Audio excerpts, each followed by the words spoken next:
اور پی T I chairman سمیت تمام سینئر قیادت اس میں ملوث ہے۔ اکبر ایس بابر کہہ رہے ہیں عمران خان استعفیٰ دیں کیونکہ فارن فنڈنگ کیس میں ناقابل تردید شواہد سامنے آ چکے ہیں جن کا اب خود پی ٹی آئی نے بھی اعتراف کر لیا ہے۔ پاکستان تحریک انصاف کے بانی اور رہنما اور فارن فنڈنگ کیس کے پٹیشنر اکبر ایس بابر کی پریس کانفرنس۔ آگے جی یہ کہا گیا ہے کہ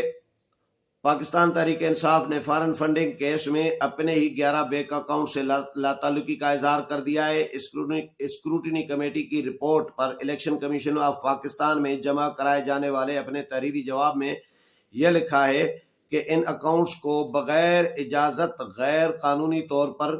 کھولا گیا تھا اور چلایا گیا تھا۔ ان 11 اکاؤنٹس کو غیر قانونی طور پر چلانے والوں میں موجودہ اسپیکر قومی اسمبلی اسد کیسر، موجودہ گورنر سندھ عمران اسماعیل، موجودہ گورنر KPK شاہ فرمان، پنجاب حکومت کے سینئر وزیر میاں محمود الرشید، سندھ سے پی ٹی آئی کے رکن قومی اسمبلی انجینئر نجیب ہارون، رکن سندھ اسمبلی سمر علی خان، سابق MPA سیما ضیا، خیبر پختونخوا سے پارٹی رہنما ظفر اللہ کھٹک، سابق صدر P T I Sindh Jahangir Rehman, سابق general secretary P T I KPK Khalid Masood, وزیر اعظم عمران خان کے مرحوم 2 قریبی ساتھی نعیم الحق اور احسن رشید شامل ہے۔ پی ٹی آئی نے الیکشن کمیشن میں جمع کرائے جانے والے اپنے جواب میں لکھا ہے کہ یہ افراد مجاز نہیں تھے کہ پی ٹی آئی کے نام پر اکاؤنٹس کھولتے، انہیں چلاتے اور ان میں چندہ وصول کرتے۔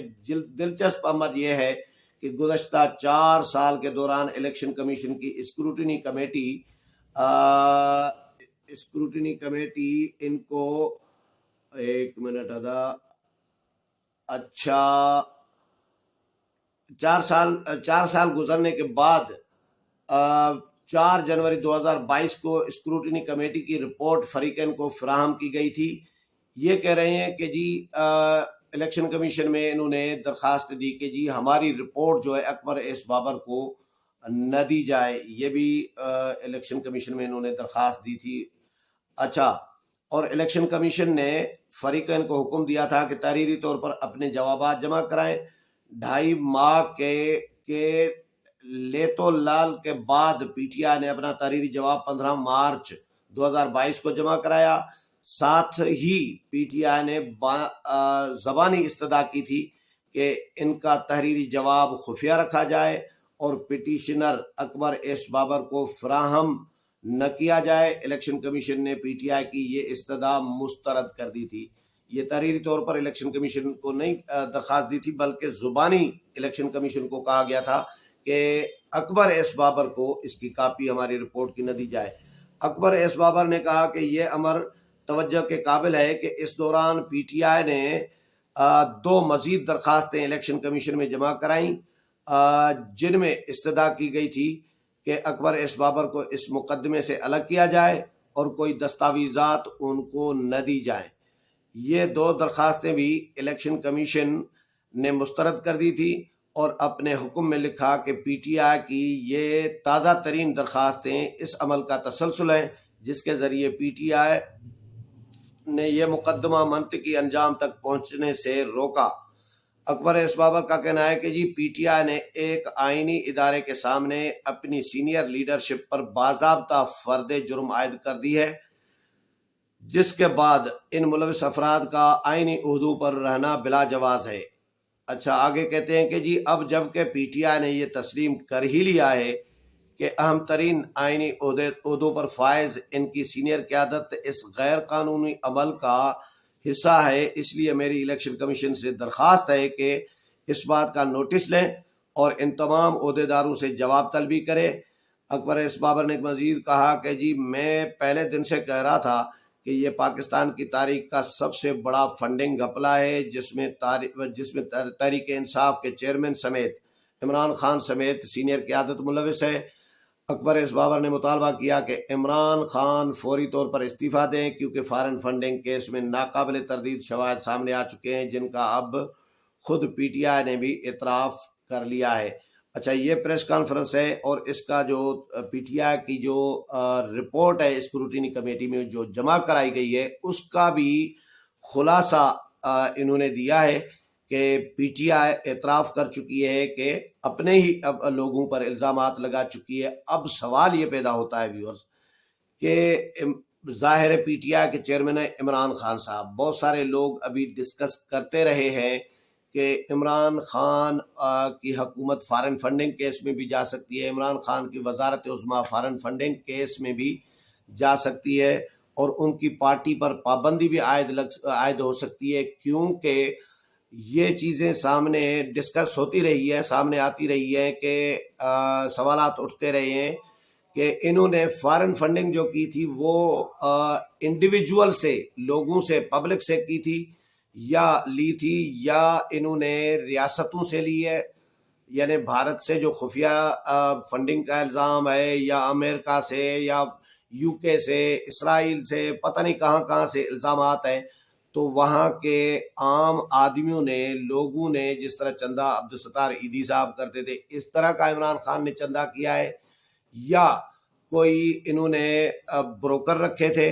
کہ بھائی چندہ کرو، کوئی سفیر رکھے تھے اپنے مقرر کیے تھے، کس طرح کی ہوئی ہے، یا وہاں کی خفیہ ایجنسیوں نے، خفیہ اداروں نے، خفیہ ہاتھوں نے فارن فنڈنگ کی ہے، یا ریاستوں نے ریاستی لیول پر فارن فنڈنگ کی ہے۔ اب ظاہر ہے الیکشن کمیشن کے سامنے یہ ساری چیزیں آ چکی ہوئی ہیں۔ پی ٹی آئی الیکشن کمیشن کی جو اسکروٹنی کمیٹی تھی اس کے سامنے اس کو طویل کرتی آئی ہے، پی ٹی آئی مختلف درخواستیں دیتی آئی ہے کیس کو مؤخر کرنے کے لیے، کیس کو ختم کرنے کے لیے اور ڈیلے کرنے کے لیے،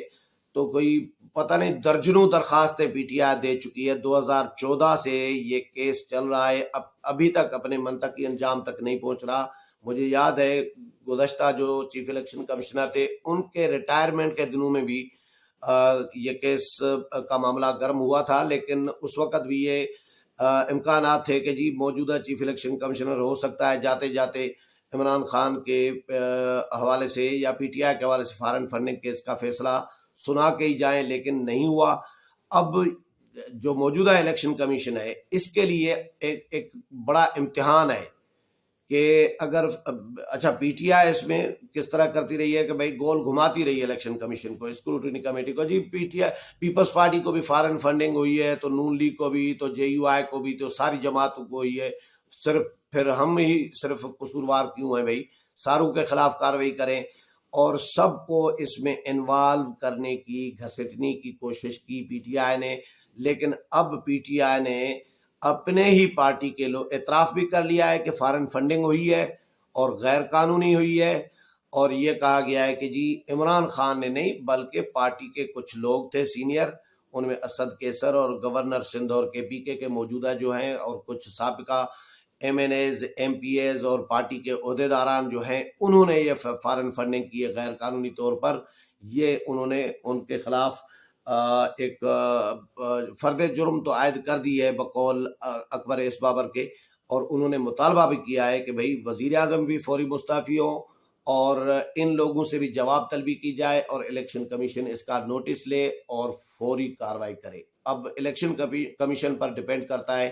وہ اس رپورٹ کی روشنی میں، اور پہلے بھی ایک رپورٹ آئی تھی اس کی روشنی میں کیا فیصلہ دیتی ہے۔ امید ہے پروگرام پسند آیا ہوگا، اگلے پروگرام میں پھر ملاقات ہوگی، تب تک اجازت چاہتا ہوں، اللہ حافظ۔